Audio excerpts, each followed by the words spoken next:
Well, welcome back to another edition of Help on Demand Live.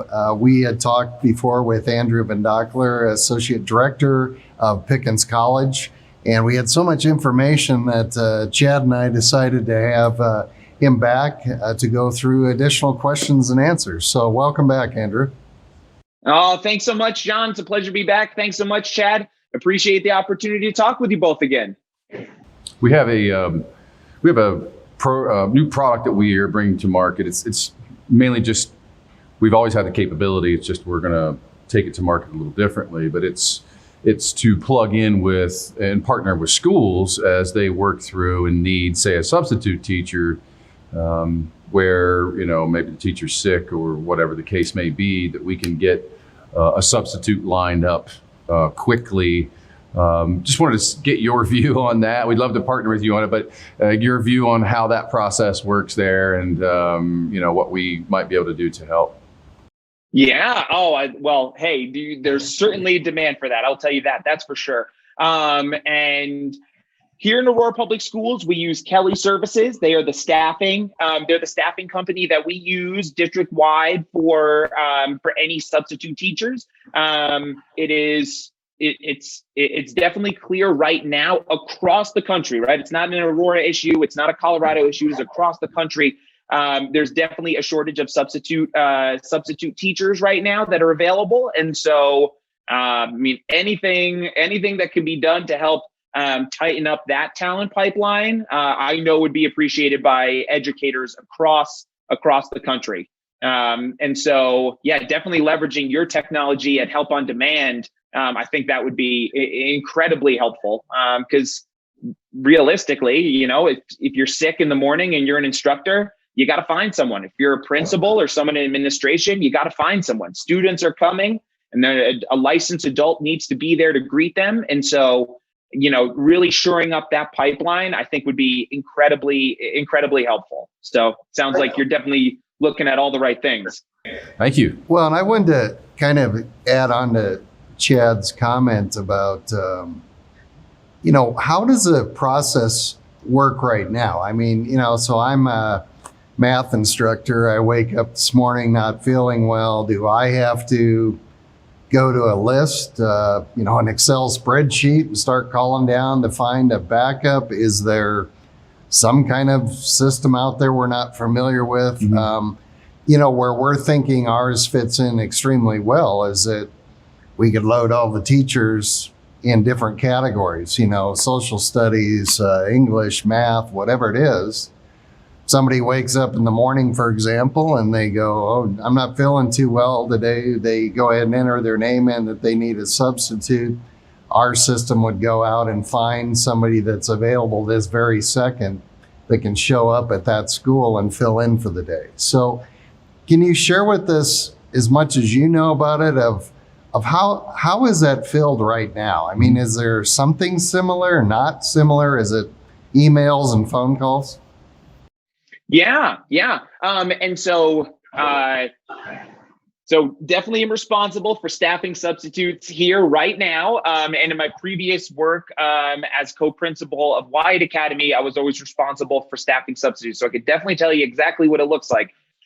So let's say an instructor wakes up, they're not feeling well. They go on to a system. It might be Kelly Services, Kahua, I believe, is the other player in town. And so you would go in there, you'd put in your absence, and then that staffing company, Kelly Services, will try to find a substitute that could come to your classroom. That works sometimes that doesn't work. Sometimes it's just that if there's just a disproportionate availability of substitutes to the demand. So trying to figure out that is a huge piece to the puzzle. If there's a way that any of the technology at Help on Demand could help shore that up a little bit, I know that would be dearly appreciated. But basically, you would log on, you go into a platform, you put in your absence, and you wait. And I could definitely tell you this: sometimes that wait is stressful because there's a chance that someone might not pick up the job, and you have students that are going to be arriving, in your classroom. And so It's basically, you put it in the system and you hope for the best. And so if there's a way to help shore that up, to make it a little bit more of a clearer process, a more efficient process, I think there's definitely work to be done there. And then most schools usually will have a couple people on call. When you are a substitute, it is really nice to have a couple schools that you work with. You get to know the students better, you get to know the staff better, and it's just an all-around better experience for that substitute educator. And so the principal, administrator, or teacher has the option to reach out to those few kind of like home substitutes. Well, and I just wanted to go a little step further on solutioning, if you will, is it sounds like that the system that exists today still is somewhat of a manual process, right? I mean, somebody's making a phone call and calling Chad and going, hey, we got a math class that needs to be taught. Now, Chad would be the wrong guy for that. But, my point is, Chad's got it. I know, he does. But our technology would be different in the sense that it's going to ping that teacher on their iPhone or their Android and say, hey, there's a opening at 3:00 to 4:00 today, for example, and you accept that you can be there and it's done. There's no any manual process to that. So, it would be a lot different, it sounds like, than what you guys currently use. Yeah. I mean, I think there's definitely a huge opportunity right now, especially in this space. Like I said, across the country. I mean, you look at Education Week, any publication that reports on education, one of the top stories right now is just the lack of dependable substitutes that can cover classrooms. And we're seeing across the country, you might have one teacher that has 2 classrooms worth of students, sometimes 3 classrooms worth of students, because there's just not enough. There's not enough certified substitutes that are able to take this work right now. So this is also a good opportunity to look at the systems that are in play. And if there's any innovations that y'all can bring to the system, I know it would be appreciated on the part of educators and all stakeholders that work in schools. Thank you. What other, as you look forward and you think about, it's a very complex business landscape today between, as we just talked about, instructors or teachers, managing through COVID. There's a myriad it's a long list, right?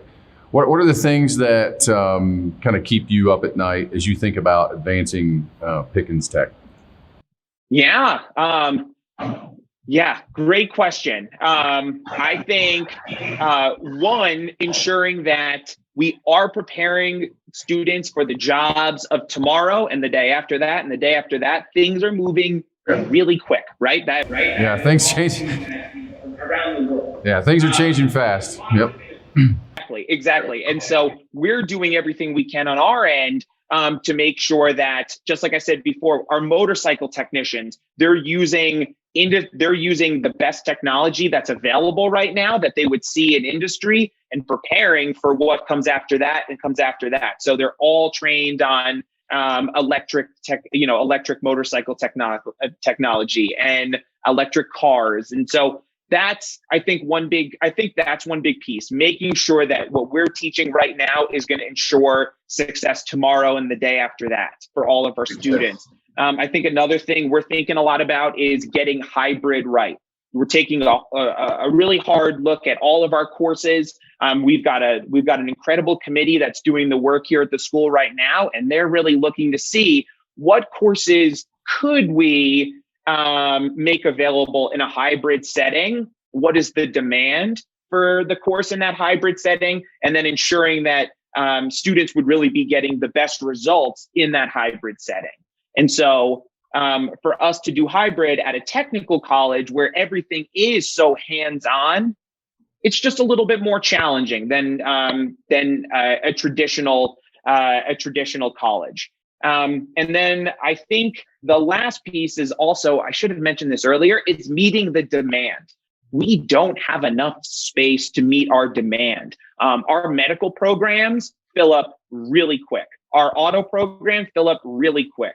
our Cosmo, Barber, SD Nails programs fill up really quick. And so we're essentially out of space for those programs. There's always a long wait list. And so making sure that we can serve everyone who's eager for those opportunities. Those are the three things that really keep me up at night. Well, it's good to hear that, just quickly, it's good to hear that, you have that type of demand. It sounds like you are focused on a lot of the right things then if, you have a wait list.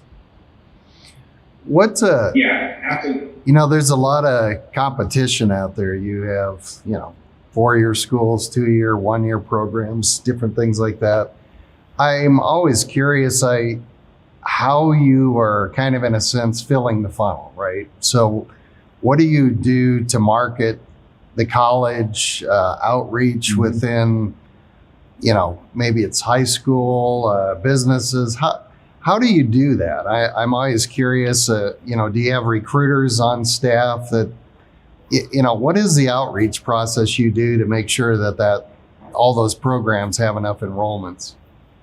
Absolutely. I really appreciate that question, John. I'm going to go back to word of mouth again. I think that piece is so important. And when you have a really great product and you have, satisfied customers, they tell their friends, they tell their family, they tell their community. And so I think that's a huge part of our marketing strategy. So I think that's a huge piece. We also are very lucky to have some incredible career counselors that work with the other career counselors at surrounding high schools. So we work with Aurora Public Schools, as we're a part of Aurora Public Schools, and 25% of our students do come from Aurora Public Schools. Then another 25% of our students come from about 13 outlying districts. And so we have career counselors that are always working with those schools to help identify students that would really thrive in our programming.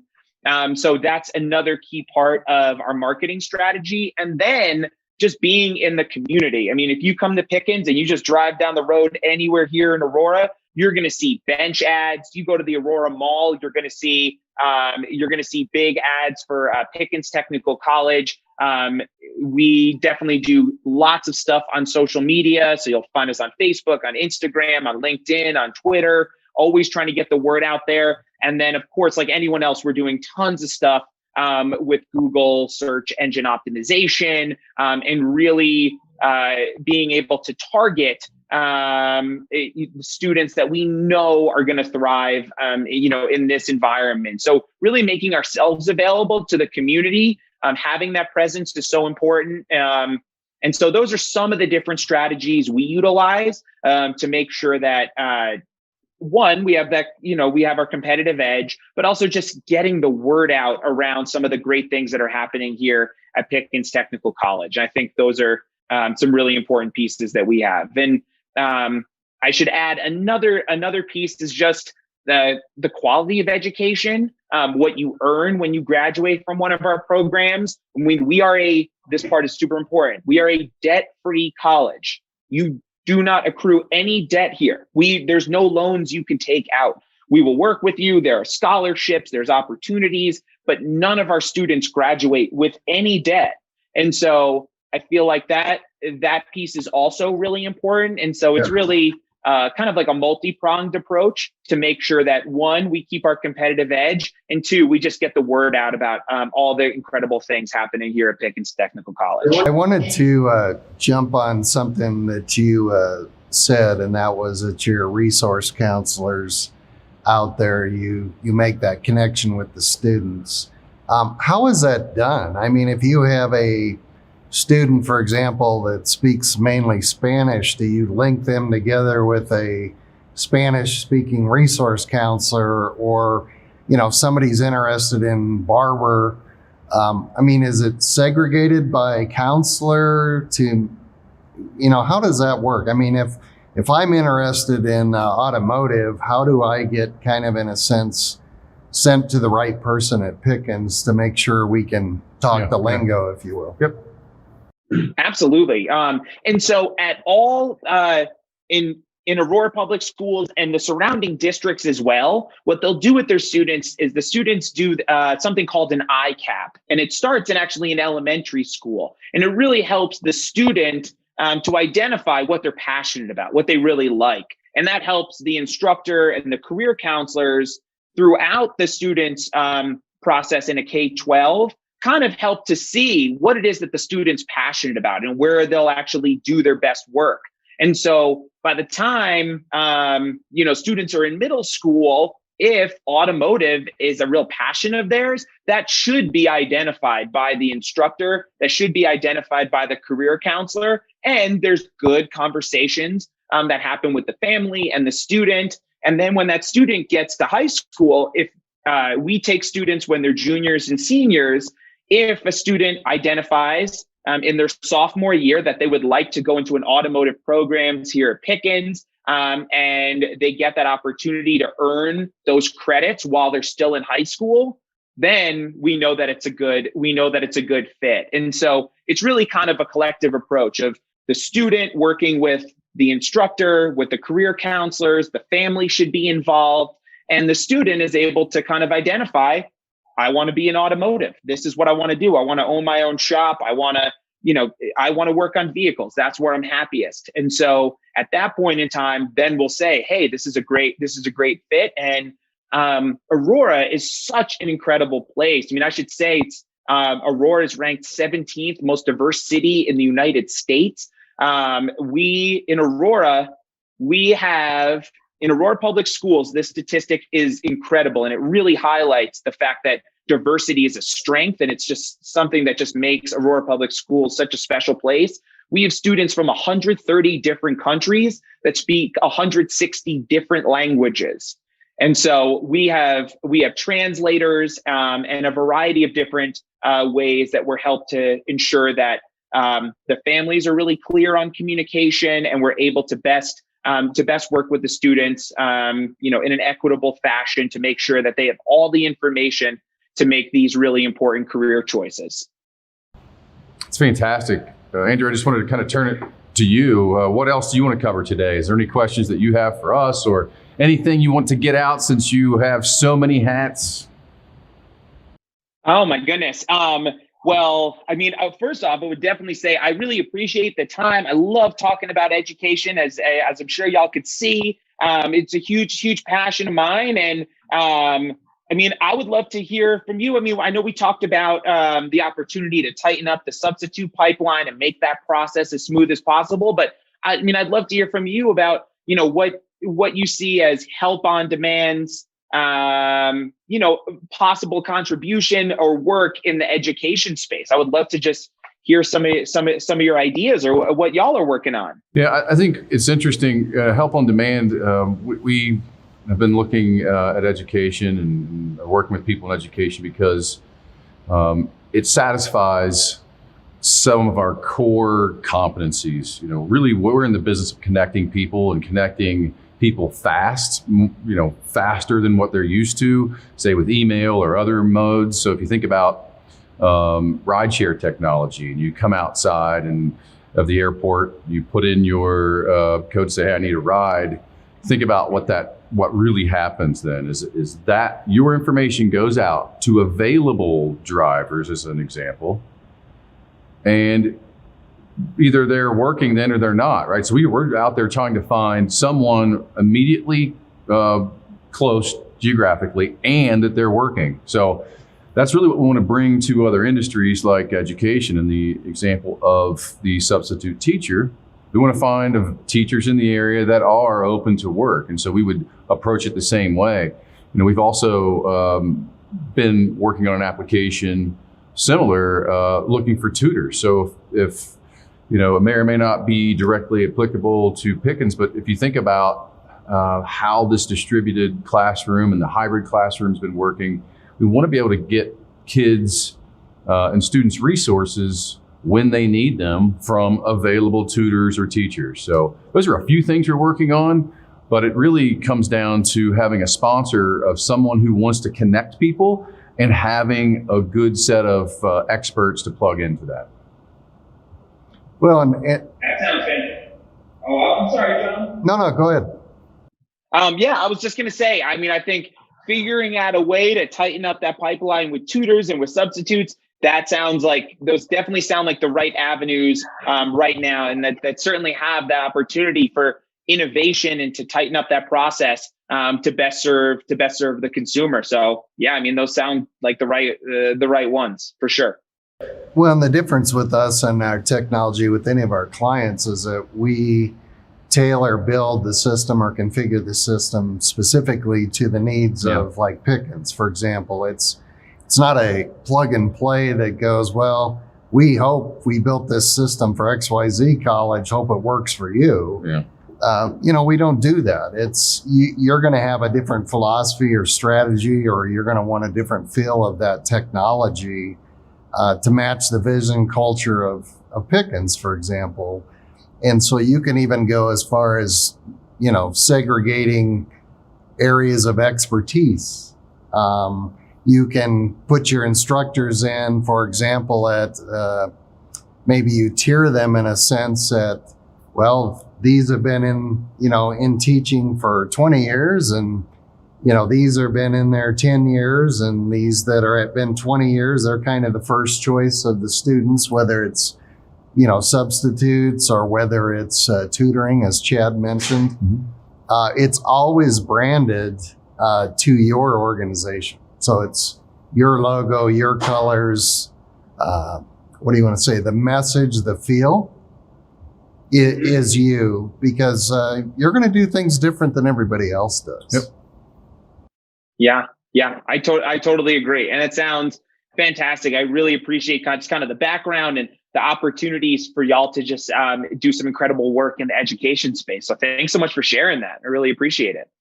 So if somebody, obviously, we hope somebody's watching this, but the question I have is, if somebody wanted to reach out and get more information from you and that process, what do they need to do?